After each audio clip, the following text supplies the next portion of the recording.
Komentar Erick Thohir usai timnas Indonesia U17 terhindar dari grup neraka.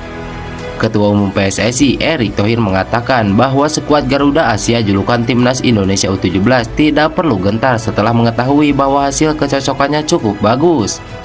Timnas Indonesia U17 terundi dalam grup A sebagai tuan rumah. Skuad asuhan Bima Sakti bisa bertemu dengan tim-tim besar.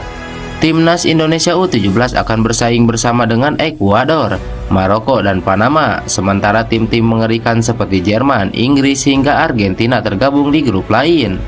Oleh sebab itu, Erick meminta timnas Indonesia U17 untuk tidak gentar.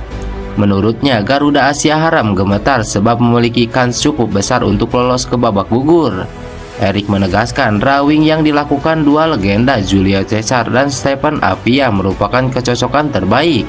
Pria yang juga Menteri BUMN itu ingin timnas Indonesia U17 menunjukkan bahwa mereka layak mentas di Piala Dunia U17 2023. Jangan gentar, walaupun kita lolos otomatis sebagai tuan rumah. Mari kita tunjukkan kalau kita juga pantas tampil di ajang Piala Dunia U17 ini. Ini kecocokan terbaik, saya punya harapan lain tapi tidak terwujud. Jika kita melihat 3 negara yang menjadi calon lawan, kita punya harapan, semoga kita bisa lolos dari penyisihan, kata Erick Thohir. Lebih lanjut, Erick Thohir kembali menegaskan persiapan timnas Indonesia U17 jelang Piala Dunia U17 2023 tidak main-main. Selain sudah menggelar seleksi di 12 kota, timnas Indonesia U17 nantinya juga akan diperkuat beberapa pemain diaspora. Salah satunya pemain Sao Paulo FC Welber Halim Jardim. Kita terus berupaya membentuk timnas kelas dunia. Seleksi sudah dilakukan, bahkan kita memantau pemain yang berdarah Indonesia atau diaspora yang bermain di luar negeri. Ada yang sudah siap bergabung. Hasil uji coba melawan tim U17 Korea Selatan yang merupakan peringkat 2 Asia kita juga bisa imbangi, hanya kalah tipis 0-1, ungkap Erick Thohir. Selain menggelar seleksi di 12 kota dan berburu pemain diaspora, timnas Indonesia U17 akan melakoni pemusatan latihan lanjutan di Jerman. Sebelum beradu dengan tim-tim kelas dunia, anak asuh Bima Sakti direncanakan untuk menjajal tim-tim junior di Liga Jerman.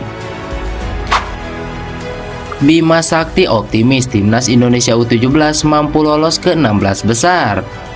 Pelatih timnas Indonesia U17 Bima Sakti optimis tim asuhannya mampu lolos ke babak selanjutnya, babak 16 besar Piala Dunia U17 2023 setelah mengetahui Indonesia berada di grup A bersama Ekuador, Panama, dan Maroko. Babak 16 besar sendiri nantinya diisi oleh peringkat 1 dan 2 dari 6 grup dan juga 4 peringkat 3 terbaik.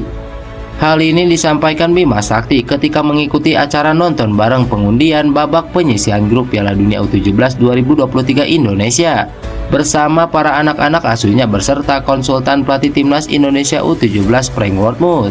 Kita optimis bisa lolos ke babak selanjutnya. Selanjutnya di Jerman, pemusatan latihan. Kita akan cari lawan yang mirip dengan Panama, Ekuador, dan Maroko, ucap Bima Sakti.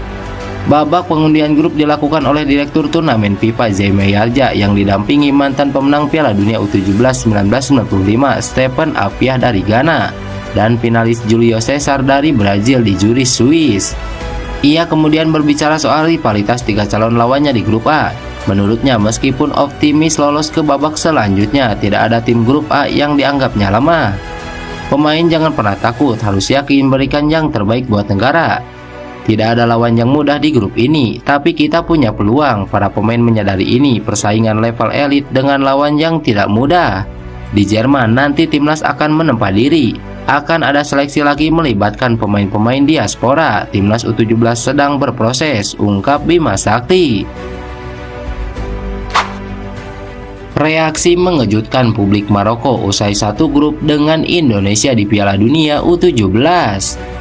Timnas Indonesia U17 satu grup dengan Maroko di Piala Dunia U17 2023 pada drawing yang berlangsung di Zurich, Swiss. Indonesia di grup A bersama Maroko. Selain bersama Maroko, grup A akan dihuni oleh Panama dan Ekuador. Dengan komposisi lawan seperti ini di grup A, kans untuk timnas Indonesia U17 bisa lolos dari babak fase grup terbuka lebar. Bergabungnya Maroko dengan timnas Indonesia U17 di Piala Dunia U17 2023 jadi sorotan media lokal di sana. Menurut salah satu media Maroko, Al Mutaka, negara mereka berada di grup yang relatif lebih mudah. Anak asuh Said Ziba ditempatkan di grup pertama yang paling mudah dibandingkan dengan tim lain. Apalagi Indonesia adalah debutan di Piala Dunia kali ini. Namun Maroko siap untuk mengalahkan Indonesia, ungkap media lokal Maroko itu. Maroko akan jadi lawan terakhir timnas Indonesia U17 di babak fase grup Piala Dunia U17 2023. Panama jadi lawan pertama Maroko, sementara anak asuh Bima Sakti akan hadapi Ekuador. Laga perdana timnas Indonesia U17 melawan Ekuador akan direncanakan berlangsung pada 10 November 2023 mendatang. Sintayong tak kunjung pulang ke Korea. Apakah ini pertanda strategi baru jelang Asian Games 2022? Setelah mengantarkan timnas Indonesia U23 lolos ke Piala Asia U23 2024, Sintayong memutuskan untuk tetap berada di Indonesia dan tidak kembali ke Korea Selatan, negara asalnya. Pelatih yang juga memimpin timnas Indonesia senior ini dikabarkan sedang beristirahat setelah hampir sebulan tanpa henti mengarahkan timnas Indonesia di 3 ajang berbeda. Sejak pertengahan Agustus, Sintayong telah memimpin timnas Indonesia U23 di 2 event besar, yakni Piala AFF U23 2023 dan kualifikasi Piala Asia U23 2024, serta menjadi pelatih untuk timnas senior Indonesia saat FIFA Matchday melawan Turkmenistan.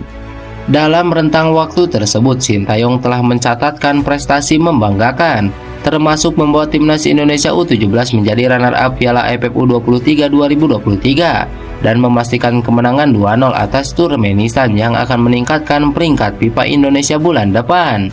Di tengah kabar prestasi tersebut, banyak yang merasa penasaran mengenai alasan Sintayong memilih untuk tidak pulang ke Korea Selatan.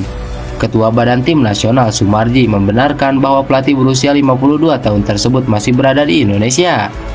Muncul spekulasi bahwa Sintayong mungkin akan bergabung dengan timnas Indonesia U24 yang akan berkompetisi di Asian Games 2022 di Hangzhou, China. Meskipun hal ini belum dikonfirmasi oleh manajemen tim. Indra Sapri yang akan memimpin timnas U24 di Asian Games tersebut tampaknya masih belum memiliki informasi apakah Sintayong akan bergabung dengan mereka atau tidak.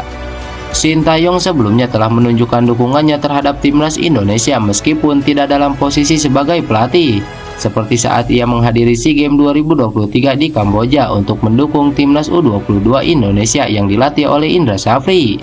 Sementara itu, timnas Indonesia U24 sendiri sedang mempersiapkan diri untuk menghadapi lawan-lawan di grup F, yakni Taiwan, Kirgistan, dan Korea Utara dalam event Asian Games 2022 yang akan berlangsung dari 19 September hingga 8 Oktober. Saat ini banyak mata menuju pada Sintayong dengan harapan besar bahwa keputusannya untuk tetap di Indonesia menandakan strategi baru yang sedang dipersiapkan menjelang Asian Games 2022. Lantas bagaimana menurut kalian? Tulis pendapat kalian di kolom komentar.